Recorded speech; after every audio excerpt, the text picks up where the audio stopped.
वो तारीख थी 8 अक्टूबर 2021 की, जब एक ट्रेन पुष्पक एक्सप्रेस में जो कि लखनऊ से मुंबई की तरफ यात्रा कर रही थी, उस ट्रेन में करीब 8 बदमाशों ने मिलकर न सिर्फ लूटपाट की, बल्कि उसी ट्रेन में सफर कर रही एक महिला के साथ गैंगरेप जैसी घिनौनी वारदात को भी अंजाम दिया। कैसे एक यात्री की मदद से इतनी विभत्स घटना का खुलासा हुआ, कैसे उस यात्री की मदद से वो सभी आरोपी पकड़े गए और कब किस प्रकार से ये घटना घटी थी, आइए आज की इसी सच्ची घटना में हम आपसे बताते हैं। तो नमस्ते, प्रणाम, मैं अनुराग आप सभी का स्वागत करते हुए आपके इस यूट्यूब चैनल सच्ची घटना पर आज आपको एक ऐसी ही दिल दहला देने वाली वारदात सुनाने वाला हूँ जो वाकई देश के रेलवे के इतिहास में इससे बड़ी कोई वारदात नहीं हुई थी।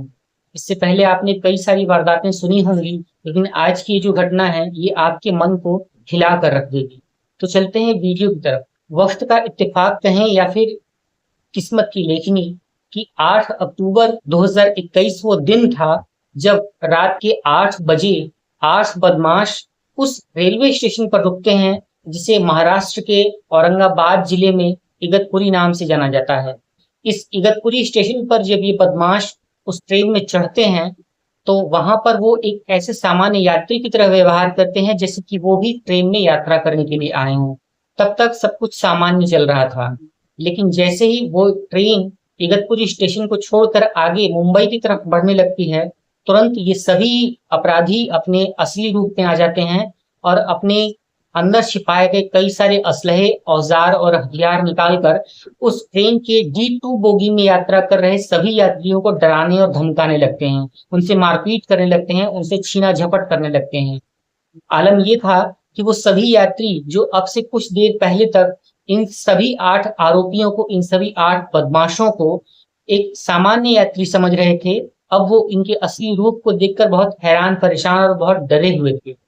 जो कोई भी विरोध करता था तो ये 8 बदमाश मिलकर उसे मारपीट करने लगते थे। मारपीट कर उसे ऐसा लहूलुहान कर देते थे कि कोई दूसरा यात्री बोलने की हिम्मत ही नहीं कर सकता था।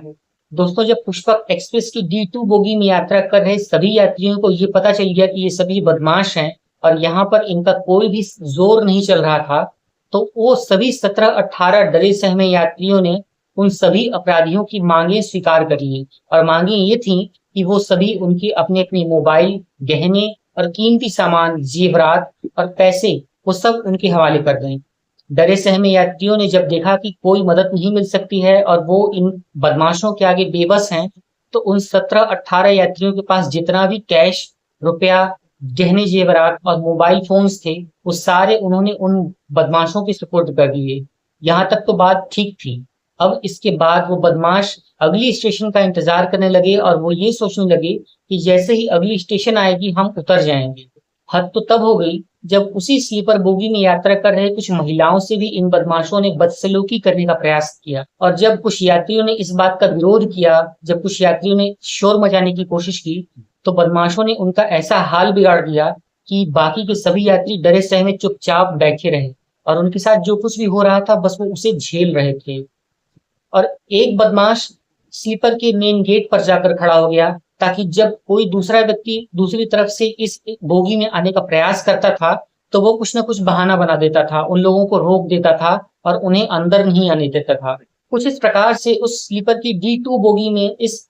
लूटपाट का खेल चलता रहा और बदमाश अपनी मनमानी करते रहे। और उसके बाद उन बदमाशों ने जब ये देखा कि उनकी सारी लूटपाट हो चुकी है और अब नया स्टेशन आने ही वाला है, तो उन्होंने एक महिला के साथ बदतमीजी करनी शुरू कर दी, उसे गंदे गंदे इशारे करने शुरू कर दिए। शुरुआत में वो विवाहिता जिसकी उम्र करीब 20-22 साल के आसपास थी,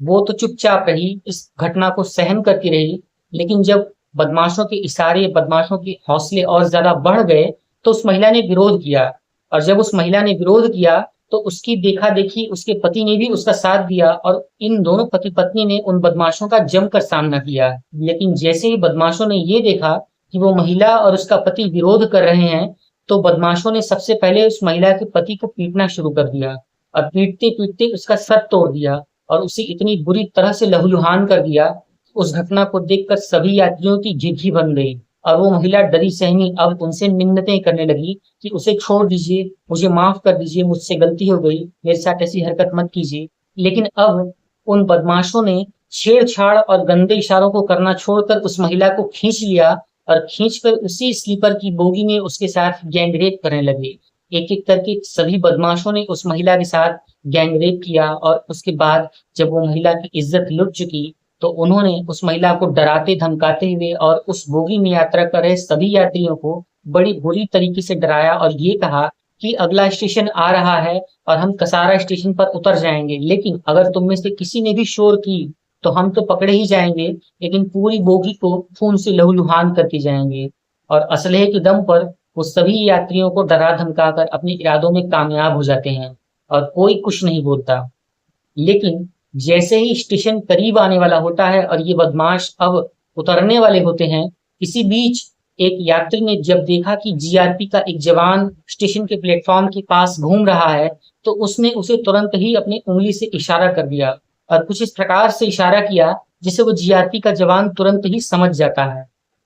और तुरंत उस जीआरपी के जवान ने जब ये देखा कि ये यात्री खतरे में है और कुछ ना कुछ गड़बड़ चल रही है, तो तुरंत उसने सभी जवानों को इशारा किया और मौका देखते ही जैसे वो ट्रेन स्टेशन पर आ रही होती है, तुरंत सभी जीआरपी के जवान उस बोगी में चढ़ जाते हैं। जब बदमाशों ने ये देखा कि वो अब चारों तरफ से घिर गए हैं, तो तुरंत वो सारे बदमाश उतरकर भागने का प्रयास करने लगते हैं। 4 बदमाश तो बड़ी तेजी से निकलकर भाग जाते हैं, लेकिन 4 बदमाश जीआरपी के हत्थे चढ़ जाते हैं और उसके बाद जब जीआरपी के जवानों ने उन्हें गिरफ्तार किया, उनके साथ सघन पूछताछ की, तो उन चारों अपराधियों ने, उन चारों बदमाशों ने बाकी के 4 भागे हुए बदमाशों के बारे में भी पूरी सूचना दी, जिसके आधार पर पुलिस और क्राइम ब्रांच की संयुक्त टीम ने मिलकर छापा मारकर तत्काल ही उन चारों बदमाशों को भी गिरफ्तार कर लिया।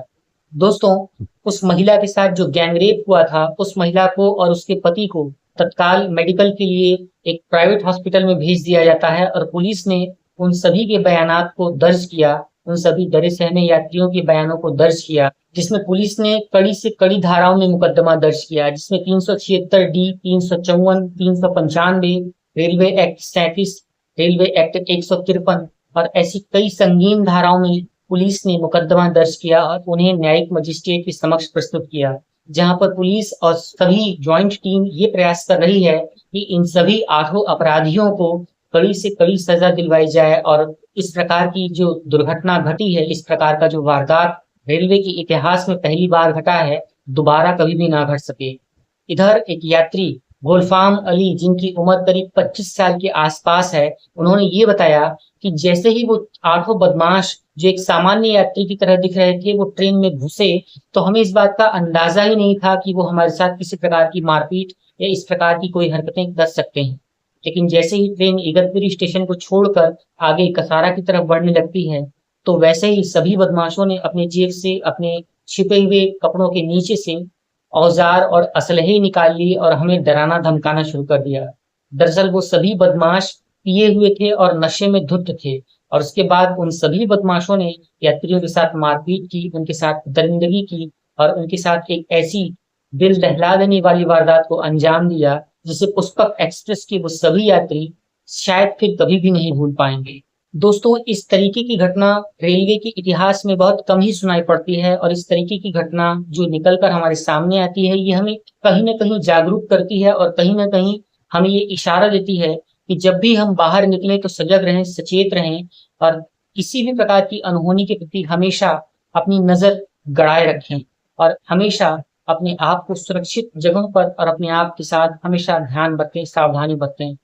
दोस्तों, इस पूरी घटना को सुनाने का उद्देश्य किसी का भी दिल दुखाना या किसी को भी परेशान करना कतई नहीं है। दरअसल हम आपके समाज में हो रही इस तरीके की संगीन वारदातों से आपको रूबरू करना चाहते हैं, आपको जागरूक करना चाहते हैं और हम आपसे ये कहना चाहते हैं कि घटनाएं और दुर्घटनाएं होती रहती हैं। अगर हम अपने प्रति, अपने आसपास के माहौल के प्रति और किसी भी प्रकार की संदिग्ध घटना के प्रति नजर गड़ाए रखें और उस पर ध्यान दें, तो इन घटनाओं को खत्म तो नहीं किया जा सकता, हाँ, इन्हें बहुत हद तक रोका ज़रूर जा सकता है। दोस्तों, कमेंट बॉक्स में आप अपनी राय हमें ज़रूर बताएँ और दोस्तों, आप कमेंट बॉक्स में हमें अपना नाम और अपने शहर का नाम भी ज़रूर बताएँ। अपनी नई वीडियो में हम आपका नाम, आपकी शहर के नाम के साथ ज़रूर लेंगे। तो एक नई सच्ची घटना के साथ, एक नए वीडियो के साथ हम फिर मिलते हैं। तब तक के लिए आप सभी अपना ख्याल रखिए, अपने आसपास के माहौल पर नज़र रखिए और सुरक्षित रहिए। जय हिंद। Take care.